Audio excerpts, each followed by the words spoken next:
Welcome to my podcast. I'm the Laughing Philosopher. Life is complicated. You are complicated. Everything seems to have been figured out, except how to live a happy life, guided by wisdom and reason. What does it mean to be a good person? What is love? Who am I before I was told who I am? Why haven't I found myself yet? Why do I have regrets? Is this a just world? Almost from the moment of birth, we've been told how to behave, how to fit in, and how to fulfill other people's expectations. We grow to fear that we will lack importance or cease to exist in the lives of others if we think for ourselves and question the rules and roles that we've been told define us. Only when wisdom and reason removes this illusion can we live authentically in the world around us and become our real selves. Episode number 27. Is everything you? Among the living, you will find the dying. We walk in the shadow of death almost from the moment of birth. That humanity is willing to struggle and fight to achieve great things, or for that matter, achieve anything at all, is absurd. Life and death embrace each other, just as an umbrella embraces the rain. If death is impossible without life, then life is only possible with death. Like an electron and a picture of an electron, life and death are entangled. Not only are you born to die, but you exist only to be forgotten. Time brings many changes, and you will not be remembered. No matter how much good you accomplish in the world, no matter how many lives you save, no matter how many bridges you cross, no matter how many walls you tear down, no matter how many mountains you climb, you will not be remembered. Time is merciless. It has no pity. You will be as forgotten as Elvis. When you leave this life, the universe won't even blink. Death makes a fool of all of the people, all of the time.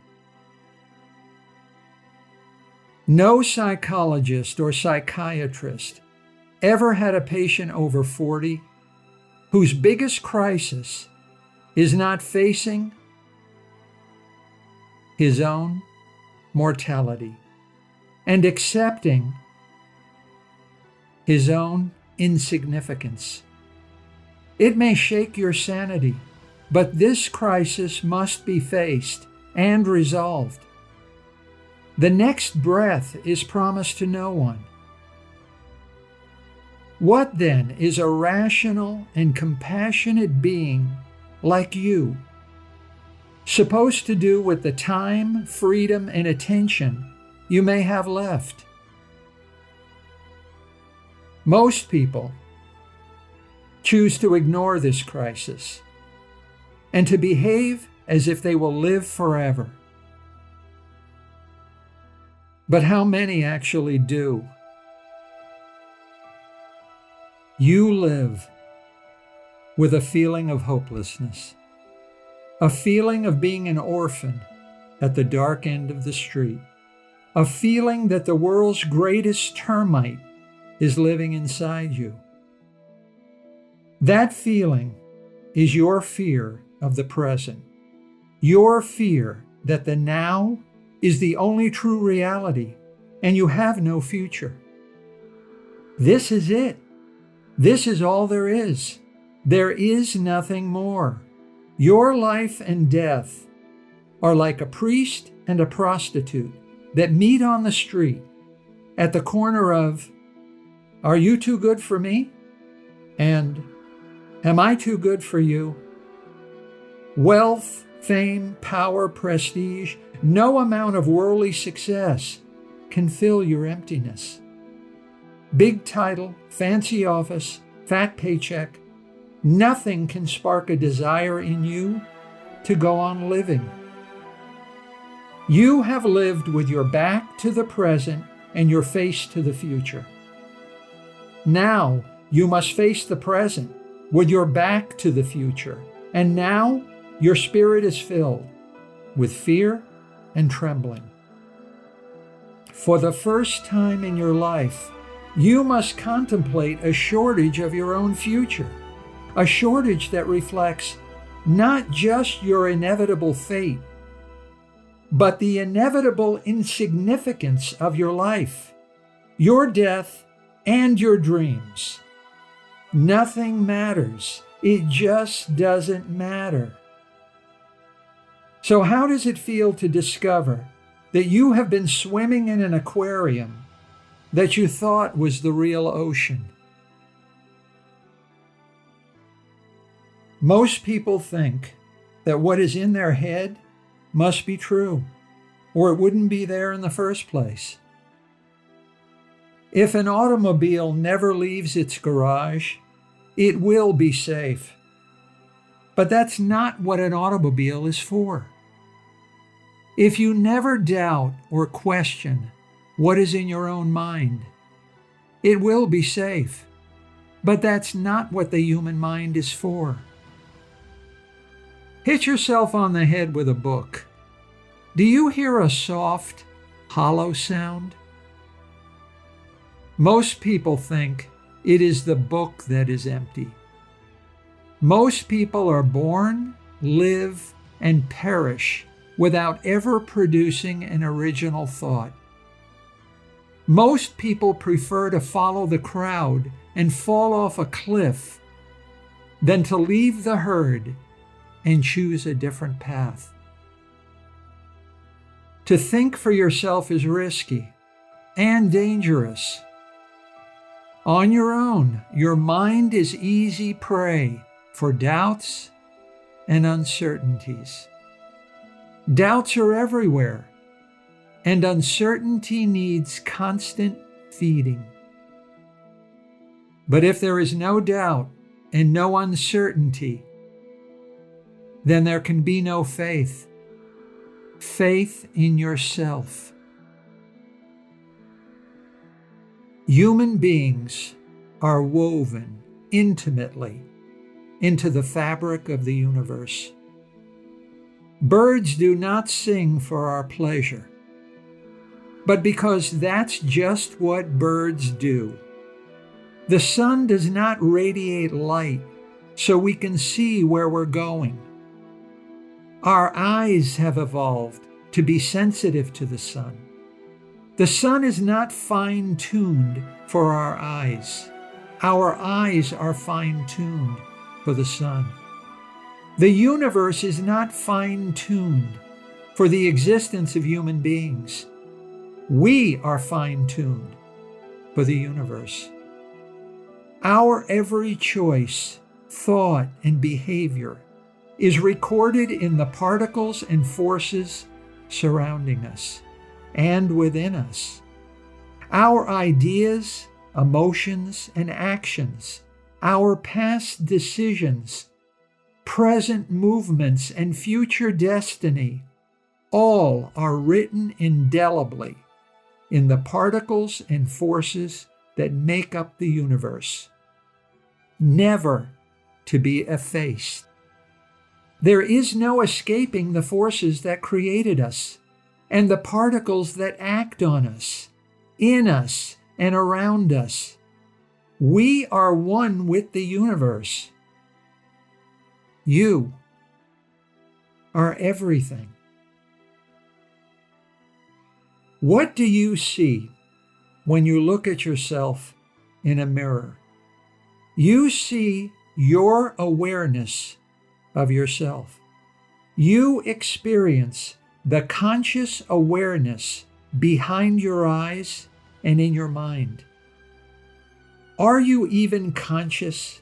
Do you even think?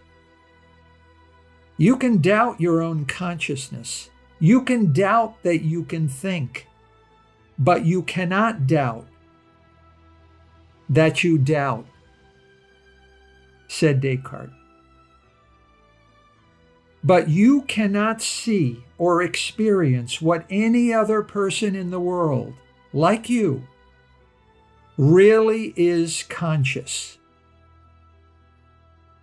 You are indeed the only consciousness you are aware of, the only consciousness you can be certain of. Every other person may be an illusion, existing only in your imagination. You can never be sure about everyone else. You can be certain only that you and you alone exist, that you are real and here. You think, therefore you are. But you can never know whether any other person thinks and therefore is.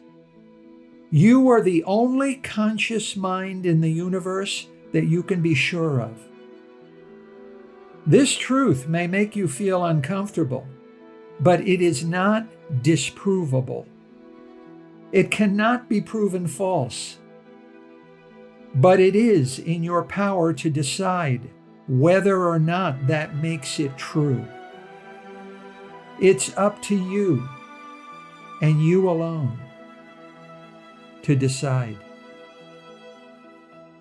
The Buddha wandered in India after achieving enlightenment and happened to meet several men who recognized him to be an extraordinary person. Are you a god? No, Buddha replied. Are you a wizard? No, he replied. Are you a man? No. They were confused.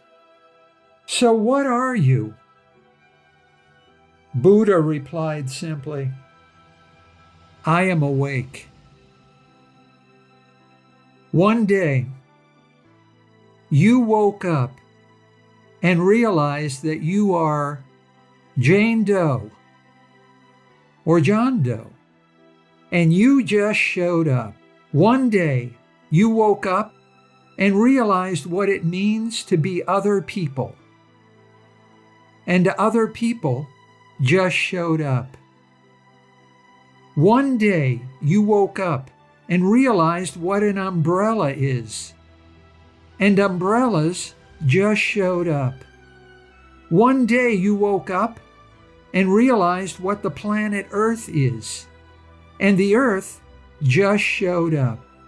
One day you woke up and realized what the universe is, and the universe just showed up. You just showed up. Everything just showed up. If there was no rain, there would be no umbrellas. If there was no one to see, there would be nothing to look at.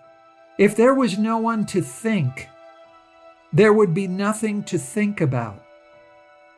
Everything was nothing. But in you, through you, because of you, it became something. You create everything in the moment that you become aware of what you think it means. You live through the world, and the world lives through you. You will always be alone, but you will never be lonely, because it's your world. Everyone else is irrelevant. Everything is about you. Nothing else exists but you. Science reveals what is true within your illusion. Science reveals what is true, whether or not reality is subjective or objective.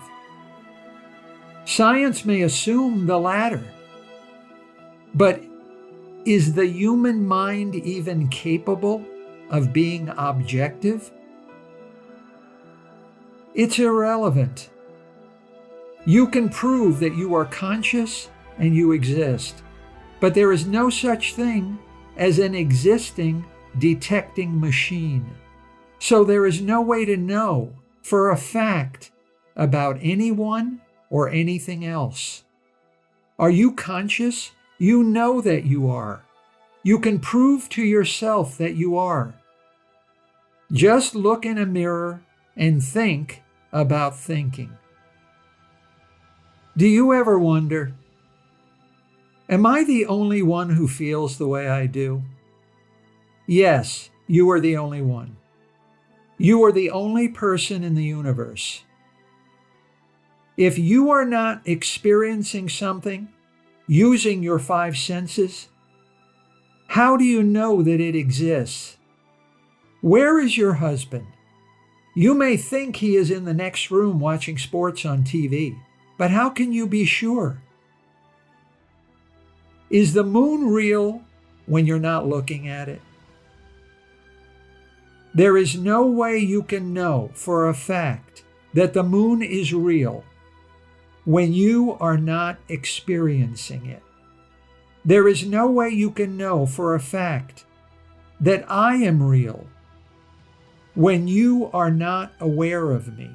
You can't prove that I exist when you are not looking at me. For all practical purposes, you are God. You are your own supreme being. You have created everything that you experience. Would you even know if you are, in fact, God? Why would you think you would know that you are God?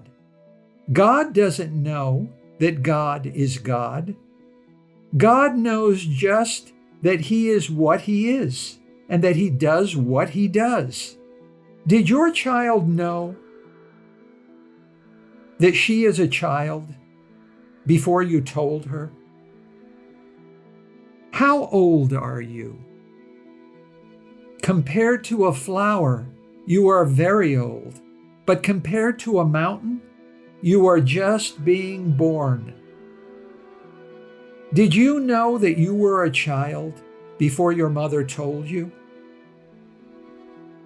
You are an eternal being. Why would you think you would know that you are eternal? An eternal being doesn't know that it is an eternal being. It just is. Death is not the scary monster that you have been told to believe it is. One moment you are alive, and the next moment you are not alive. How does death feel?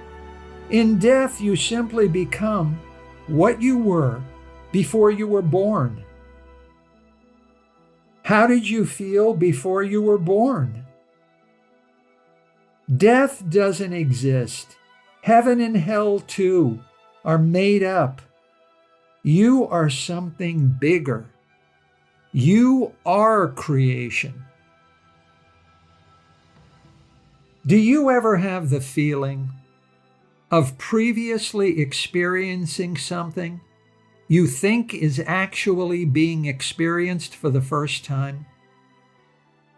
Have you ever experienced that unshakable feeling of familiarity and sameness, of having lived through the present situation before, the same circumstances, the same story, the same people, but with new faces and new names?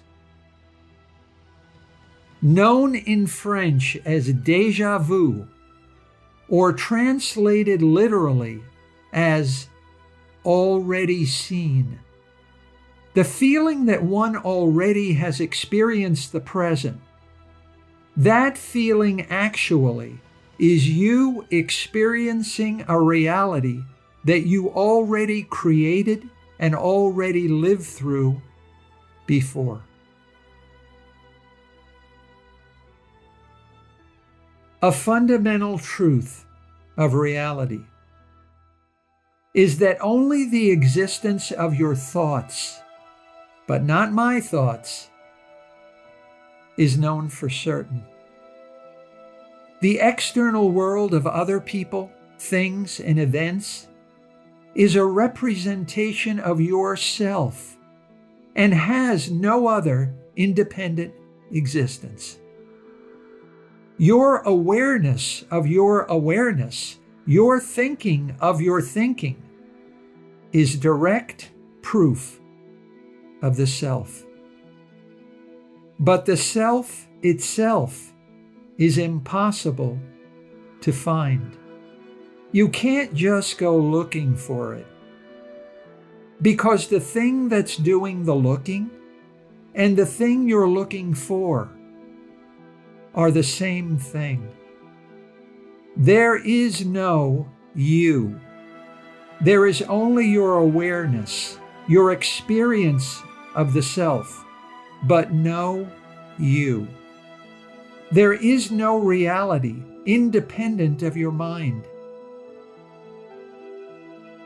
Nothing has an independent existence separate from the awareness it appears within. A thing needs awareness, but awareness needs nothing. Without awareness, no thing can be. Your awareness is the only true reality. Everything else is just an image appearing within it. You can be aware only of your own awareness. No teacher, no priest, no guru, no one knows any more than you.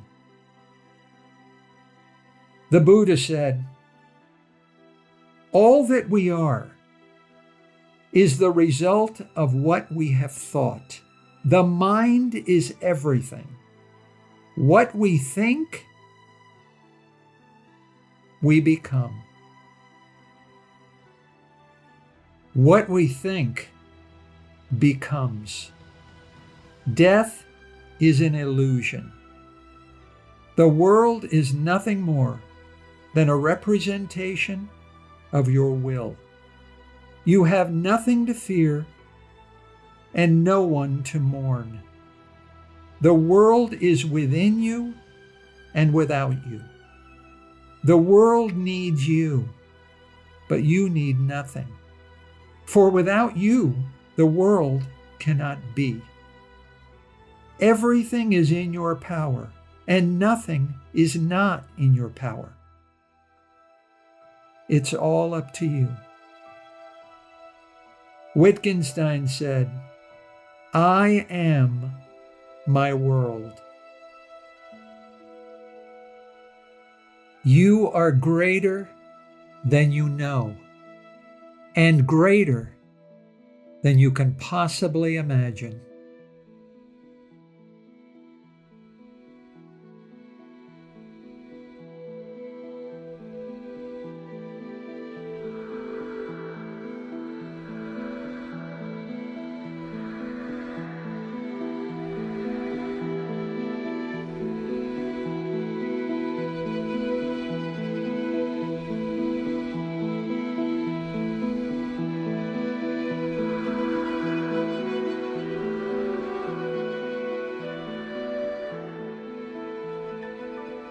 Hi, I'm Dr. Robert Corey, the Laughing Philosopher.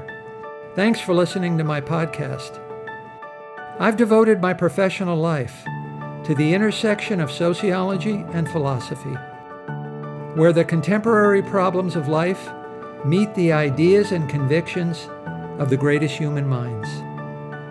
Join me by subscribing to The Laughing Philosopher as we use reason and wisdom to explore big answers to the most important of all big questions: how to live.